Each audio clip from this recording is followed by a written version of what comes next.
విజయవాడలో భవానీ భక్తులపై పోలీసులు చేయి చేసుకోవడం కలకలం రేపుతోంది. కంకిపాడు నుంచి ఆటోలో దుర్గమ్మ దర్శనానికి వస్తున్న సమయంలో బెంజ్ సర్కిల్ రామలింగేశ్వర కట్ట వద్ద అడ్డుకుని తమపై దాడి చేశారని భవానీలు ఆరోపిస్తున్నారు.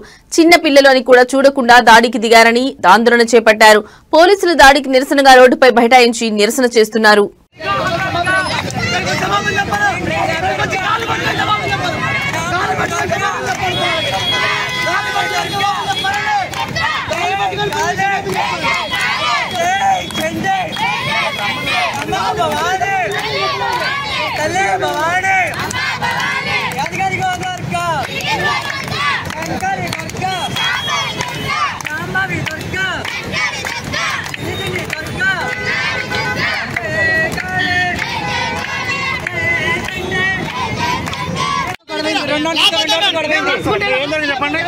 మేము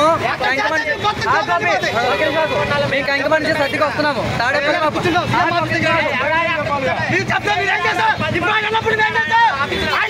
ఇష్టాధారంగా చెట్టు మీద చెయ్యేసి ఇద్దరు కానిస్టేబుల్ అండి, ఒకటి ఆల్రెడీ పెంచారు అయిపోయింది గొడవ. మళ్ళీ ఇక్కడికి వచ్చాం, ఇక్కడ ఆపారు, మళ్ళీ చేంజ్ చేస్తున్నారు. పిల్లలు కొట్టి ఫోన్ లాక్కున్నారు, పిల్లలకి ఫోన్. వాళ్ళకి వాళ్ళకి ఇద్దరు కానిస్టేబుల్ ఎక్కడ పడితే అక్కడ మమ్మల్ని ఆపేస్తున్నారు. రోడ్డు అడ్డంగా ఆ ఆటోని ఆపేశారు. పిల్లలు కొట్టాడు, పిల్లలు కొట్టేది ఫోన్ లాక్కేసారు. ఆ కానిస్టేబుల్ పంపించేస్తారు వాళ్ళు అక్కడికి. అతను మెయిన్ గొడవ కారణం అతను